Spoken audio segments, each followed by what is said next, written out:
그래서 우리에게 주시는 말씀은 신약성경 누가복음에 있는 말씀입니다. 누가복음 7장 6절로 10절에 있는 말씀을 봉독해 드립니다. 제가 가지고 있는 성경으로는 신약성경 100페이지에 있는 말씀입니다.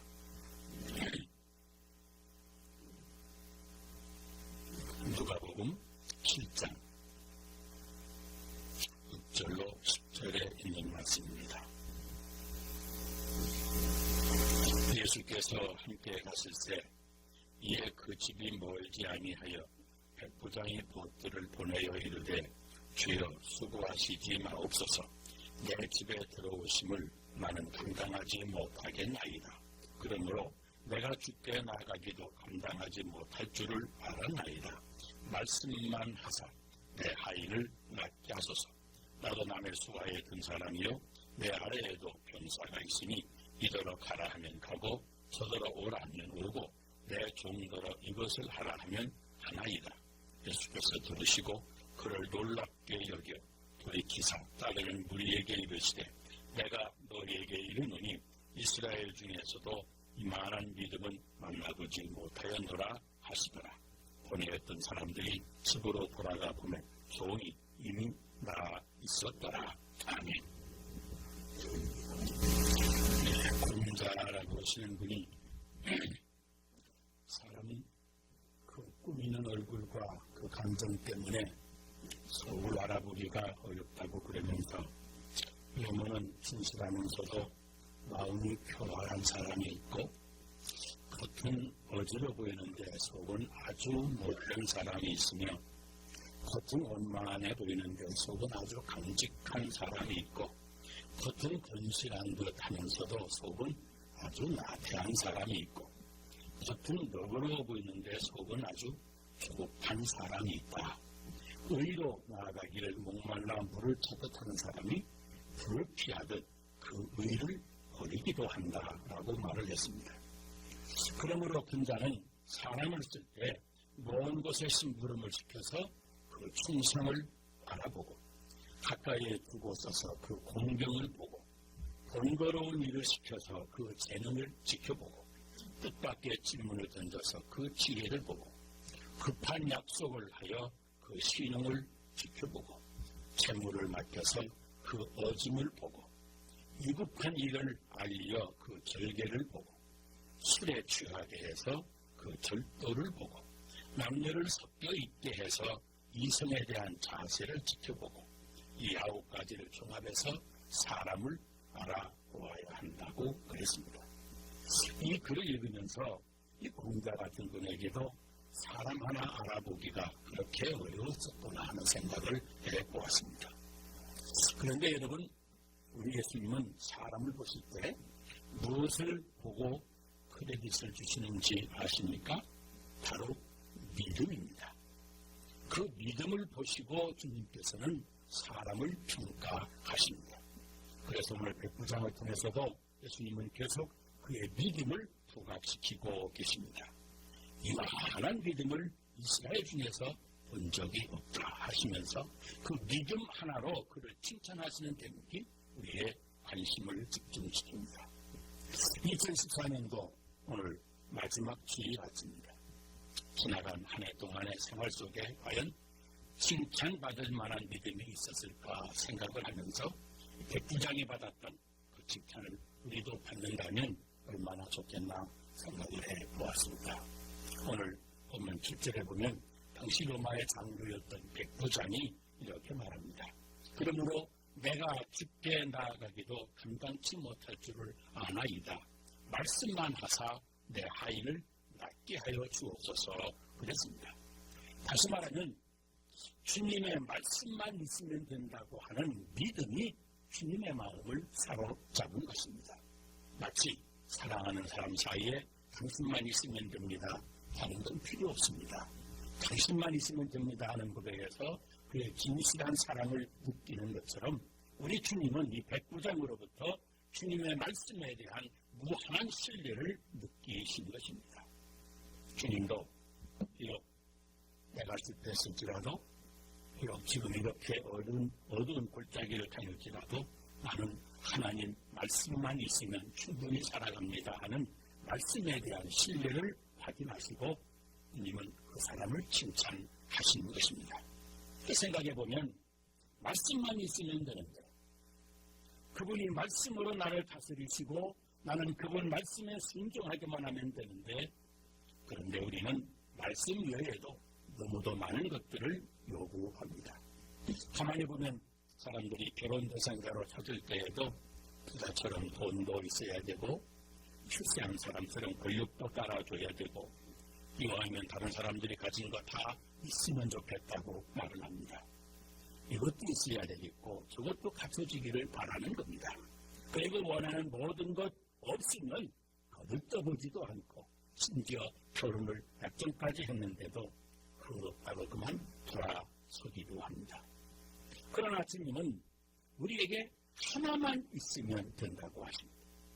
우리에게 많은 것을 기대하지 않습니다. 그 믿음, 우리에게 이 하나님의 말씀에 대한 전적인 신뢰만 있으면 우리가 세상을 살아가는 충분한 능력이 되기 때문이고 나머지는 그저 살아가면서 갖추면 되는 것이기 때문입니다. 성경에 보면 주님은 이런 똑같은 말씀을 마르다에게도 하셨습니다. 마르다야, 내가 여러 가지 일로 분주한데 몇 가지만 하든지 아니면 한 가지만 해도 족하다 그러셨습니다. 바로 말씀에 대한 믿음 그 하나입니다. 여러분 신앙생활하면서 많은 것들을 다 가지려고 우리 삶을 복잡하게 만들지 말아야 됩니다. 우리에게도 이 단순성의 원리가 반드시 작동합니다. 여러분 사람은 단순할수록 힘이 있습니다. 발명가에 대해서는 인생 관련해 이런 글을 써서 남겨놓았습니다. 수천 가지 생각을 가지고 있으면서 아무것도 이루어내지 못하는 사람보다 생각은 하나지만 그 하나를 이루어내는 사람을 더 높이 평가한다 그랬습니다. 자기 자신에게 적용했던 이 단순성의 원리를 기록해 놓은 겁니다. 그리고 여기서는 자신이 포기하게 될지도 모르는 그런 상황을 방지하기 위해서도 꿈을 이룬 후의 모습을 글로 적어 놓았다고 합니다. 예를 들어 전구에 대한 아이디어를 노트에 정리한 뒤에 이 전구의 발명이 가져올 파생 효과들을 노트 무려 9페이지에 일일이 다 나열해 놓았습니다. 그리고 수백 번의 실패를 겪을 때마다 그 9페이지나 되는 내용을 읽어보면서 포기해버리고 싶은 유혹을 이겨낸 것입니다.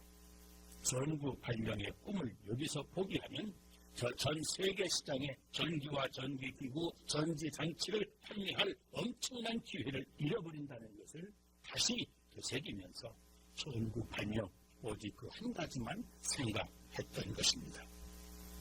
강한 집념, 이 강한 집념이란 사람이 단순하게 생각할 때 나온다는 것을 에디슨은 잘 알았습니다.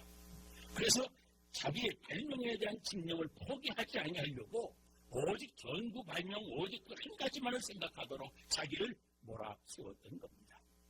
단순성의 원리가 위대한 발명가를 만드는데도 작용을 한 것입니다. 여러분 옛 성인들을 보면 많은 책들을 그대로 다 외워버렸습니다.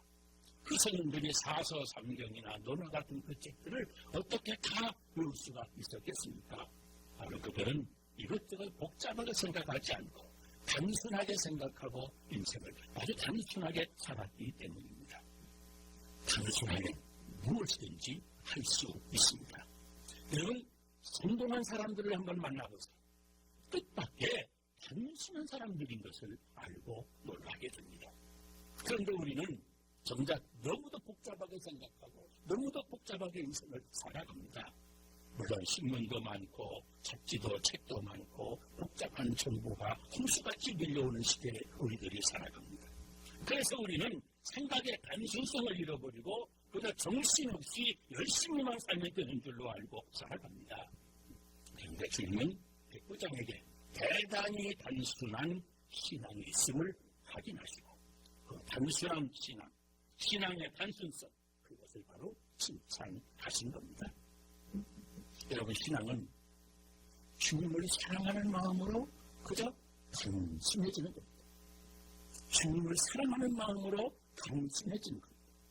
주님 한 분만, 아니 그의 말씀만 내게 있으면 된다는 그런 마음입니다. 우리들이 더불어 사는 동안 이것저것 다 필요한 것 같지만 사실은 그렇지 않습니다. 가장 중요한 것 한 가지만 있어도 충분히 극복해 갈 수가 있습니다. 어떤 분이 나이 80인데 이혼을 하자고 서둘러서 이유를 알아보니까 성격 차이, 그러면서 성격이 더러워서 못 살겠다고 하는 겁니다. 하는 말이 또 아주 가관입니다. 내 그런 성격 처음 봤다고 그럽니다. 아니 수십 년을 여러 자식을 낳아 길러가면서 그동안 함께 살아왔는데 이제 와서 그런 성격 처음 봤다니 말도 안 되는 핑계를 말하는 것 아닙니까? 그 사랑이 없으니까. 돈 적게 버는 남편이 무능해 보이는 것이고 이 사랑이 식으니까 남편의 성격도 더러워 보이는 겁니다. 돈 적게 벌면 적게 쓰면 됩니다. 사랑이 식으니까 돈 적은 것도 남편의 성격도 다 더러워 보이고 문제가 되는 것 아니겠습니까? 그런 거 다 알고 결혼하지 않았습니까? 모르고 결혼한 것 아니지 않습니까? 그런데 사실은 근본적인 것 하나만 있으면 바로 두 사람 사이에 사랑만 있으면 되는 겁니다. 내 마음에 그 사랑이 없으니까 이혼하자고 못 살겠다고 성격 차이니 성격이 더럽다니 그런 성격 처음 봤다느니 이런 말을 하는 겁니다. 여러분 믿음이라고 하는 것은 주님을 향해서 왜 그렇게 늦게 오셨느냐고 왜 숨도 얹어 놓지 않고 기도하느냐고 무슨 침이라도 바르고 기도해야 되죠 하고 그런 이야기하는 것 아닙니다. 주님이 어디에도 계시는 분이기 때문에 주님이 몸소 안 오시면 못 고칠 수 있는 것 아닙니까? 여러분 단순한 신앙 나에게 먹여주시는 말씀 한마디만 있으면 충분할 줄로 아는 믿음 주님의 말씀이면 다 된다는 그 말씀에 대한 뜨거운 신뢰가 있는 사람을 주님이 칭찬하시는 겁니다. 저는 다른 곳으로 이사를 가서 교회를 청해할 때 교회와의 거리도 생각해보고 교회 건물도 둘러보고 교회들 수준도 둘러보고 교회들 분위기도 살펴보고 신조 목사님의 외모도 보고 그저 여러 가지를 본다는 말을 듣습니다. 어떤 사람은 교회를 선택하는데 자기를 아는 사람이 교회들 가운데 몇 명이나 있나 그거 살펴보고 결정한다는 말도 들었습니다.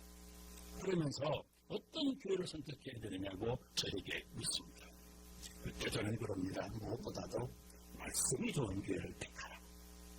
무엇보다도 말씀이 좋은 교회를 택하라고 말합니다.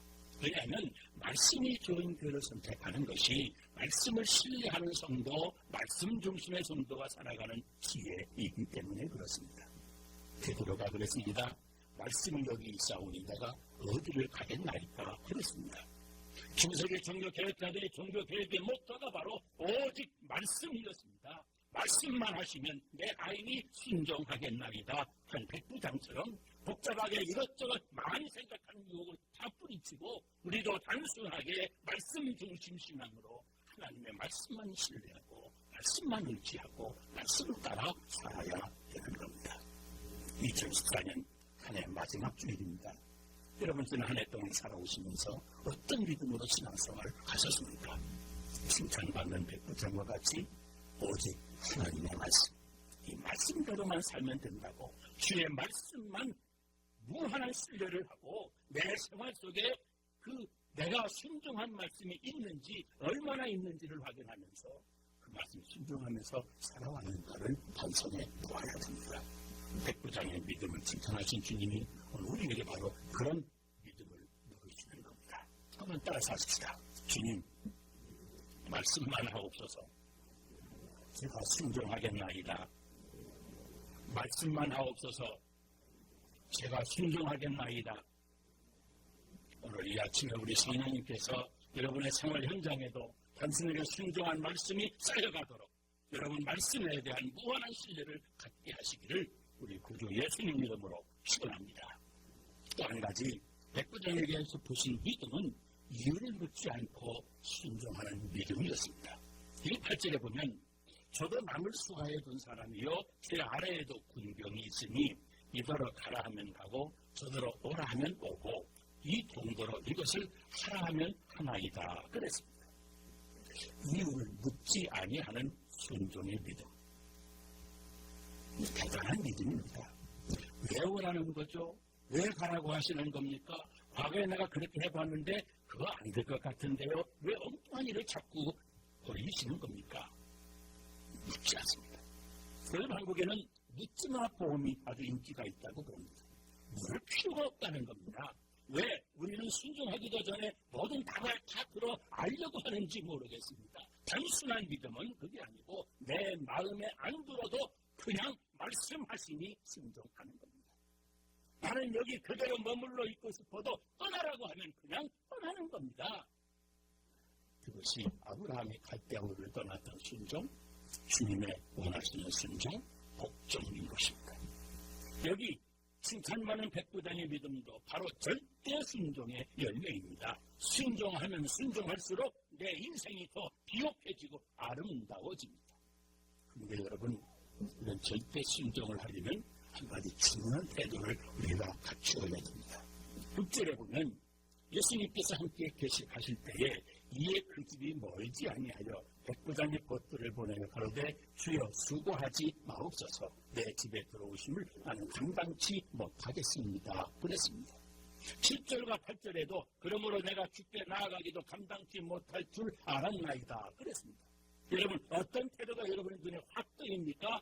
그것이 바로 겸손입니다.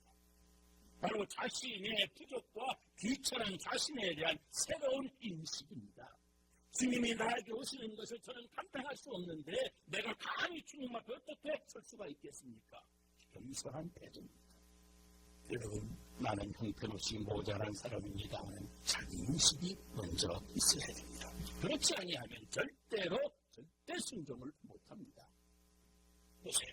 나도 경험도 많고 나도 학벌이 있는 사람이고 나도 돈도 많고 한데 그렇게 마음이 높아진 사람은 주님의 말씀에도 순종하지를 못합니다. 너무 똑똑해서 자기가 너무 많이 알고 너무 잘나서 말씀을 무시해버리고 맙니다.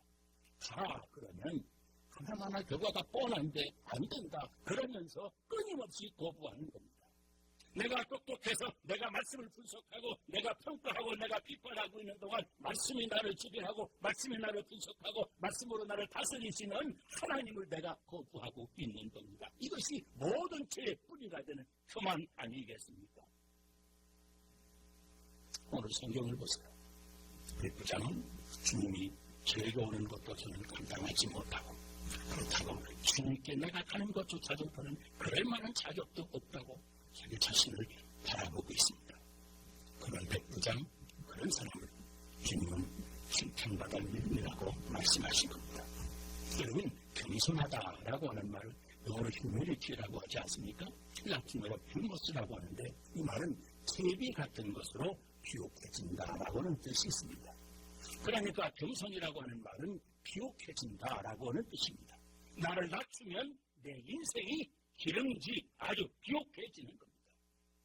주님이 내게 오는 것을 저는 감당도 못합니다. 주님 저 같은 죄인이 어떻게 주님 앞에 나갈 수가 있겠습니까? 그런 사람이 비옥한 인생을 산다고 하는 말입니다.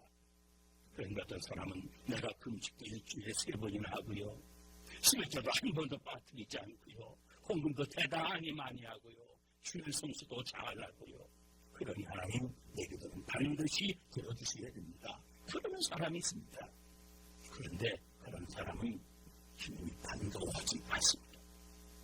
여러분 선지자 중에 최고의 선지자라고는 이사야 선지자가 이렇게 고백했습니다. 주님이여 나는 입술이 부정한 사람입니다. 그러니 제가 어떻게 거룩한 하나님의 말씀을 내 입에 담을 수가 있겠습니까? 그렇습니다. 그런데 성경을 보세요. 하나님이 바로 그 사람에게 그 거룩한 하나님의 말씀을 들려주셨습니다. 베드로는 주님 저는 죄인입니다. 저를 떠나가 주세요. 나는 죄인입니다. 저를 가까이 하지 마세요. 그래서 하나님께서 아니야.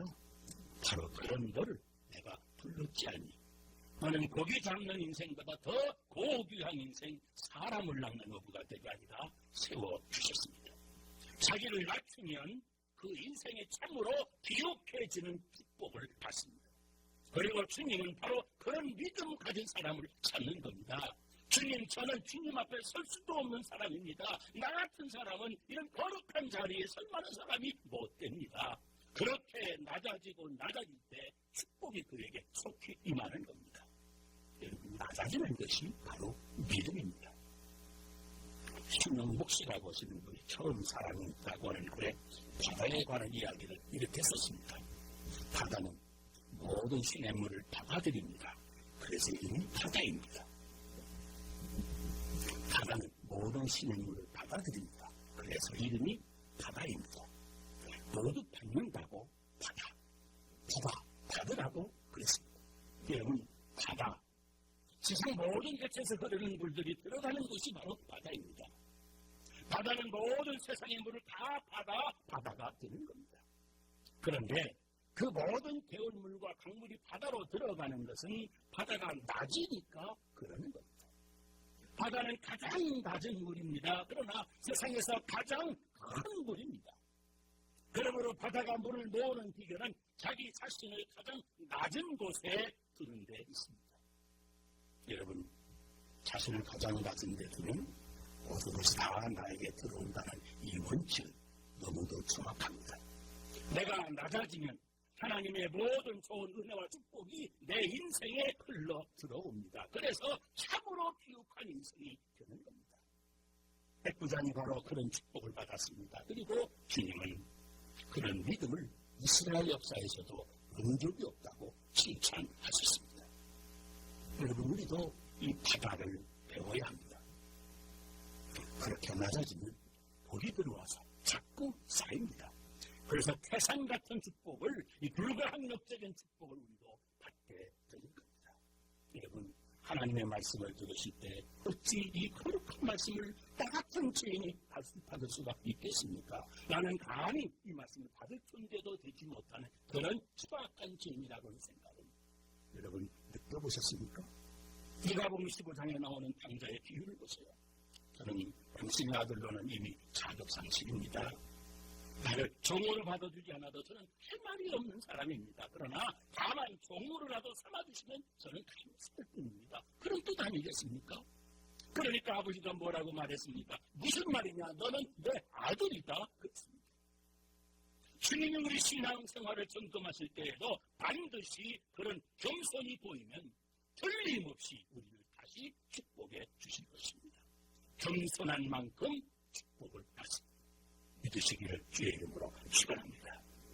그리고 또 하나 백부장이 칭찬받은 이유가 있습니다. 바로 자기 자신의 믿음과 생활을 분리시키지 않았다는 데 있습니다. 믿음과 생활이 하나 일치였습니다. 오늘 8절 말씀을 보면 저도 남의 수하에 있는 사람입니다. 제 위에 사람이 있다는 겁니다.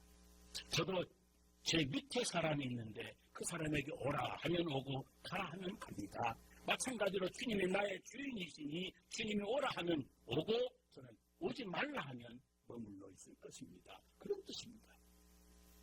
여러분, 오늘날 우리 현대 크리스찬에게 한 가지 약점이 있습니다. 무엇인지 아십니까?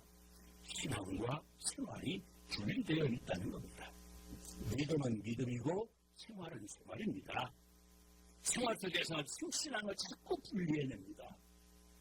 주일날 예배드리는 사람과 예배드리고 세상을 향해 나가는 사람이 전혀 얼굴 표정부터 다릅니다. 왜 예배 잘 드리고 돌아가면서 차 안에서부터 욕하고 싸우는 겁니까? 여러분, 이상하지 않습니까? 지금 우리는 신앙과 생활을 따로따로 하고 있는 겁니다. 신앙은 신앙대로 그리고 생활은 생활대로 따로따로 하고 있습니다. 그런데 오늘 칭찬받은 백부장은 믿음과 생활이 똑같았습니다. 구체적인 생활 경험을 신앙생활에서도 그대로 적용하고 있습니다. 윗사람이 시키면 아랫사람이 시키는 대로 다 합니다. 주님께서 말씀하시면 당연히 현실 속에서도 그대로 행해질 것입니다 하는 믿음입니다. 바로 신앙을 생활에 그대로 적용한 백부장의 신앙생활을 보고 우리 주님이 칭찬하신 겁니다. 믿음과 생활이 하나가 된 사람, 그 믿음이 주님의 마음을 사로잡은 겁니다. 주님, 내가 사실은 싫지만 주님이 하라고 하면 실제로 하겠습니다. 제가 하고 싶은 것이지만 주님이 하지 말라 하면 실제로 안 하겠습니다. 이런 믿음이 생활의 현장 속에서 생활과 분리되지 아니하고 믿음이 생활과 하나가 되는 것을 주님이 기뻐하신 겁니다. 오늘 지금 여러분도 신앙을 현실 생활로 그대로 적용하고 그리고 믿는 대로 생활하셔서 승차를 들은 백부장들로 오늘을 살아가게 되시길 주 이름으로 축원합니다. 여기 10절에 한 가지 대단히 중요한 사실을 우리에게 가르쳐줍니다. 본에 어떤 사람들이 집으로 돌아가며 종이 이미 강건하여졌더라 그랬습니다. 본에 어떤 사람들이 집으로 돌아가며 종이 이미 강건하여져 있더라. 여러분, 우리 인생의 종착지에서 주님이 이미 우리에게 주실 선물을 준비해놓고 기다리셨습니다. 여러분에게 어떤 어려움이 있을 때 하나님은 나중에 좋은 것을 주시려고 이런 어려움을 오늘 나에게 일으켜 주셨다고 믿어도 됩니다. 하나님의 축복이 반드시 기다리고 있었음을 지금은 이유를 모르지만 언젠가 때가 되면 알아차리게 될 것이라는 말입니다. 그래서 시본에서 11장 6절에 믿음이 없이는 하나님을 기쁘시게 못하나니 하나님께 나아가는 사람은 하나님이 계신 것과 그를 찾는 모든 자에게 상 주시는 있음을 믿어야 할지니라 그랬습니다. 하나님은 내 인생의 종착지에서도 반드시 나에게 상 주시는 신실한 분이심을 믿어야 됩니다. 그 믿음으로 하는 순종이 바로 오늘을 믿음으로 살게 해 주는 겁니다. 이런 믿음의 사람을 주님이 찾고 계시는 겁니다. 여러분, 가라고 하면 가고 오라고 하면 오고 그저 단순하게 말씀대로 순종하는 믿음. 내가 부족한데 나 같은 사람에게 이런 일을 시키는 것만 해도 감사하다고 하는 사람. 그래서 믿음이 삶과 분리되지 않고 일치하는 그런 사람을 하나님이 오늘도 받으시는 겁니다. 여러분 언제나 이런 믿음으로 살아서 여러분 인생의 종착지에 이르렀을 때에도 하나님이 미리 준비해 놓으신 놀라운 축복을 받게 되시기를 주의 이름으로 축원합니다. 기도하겠습니다.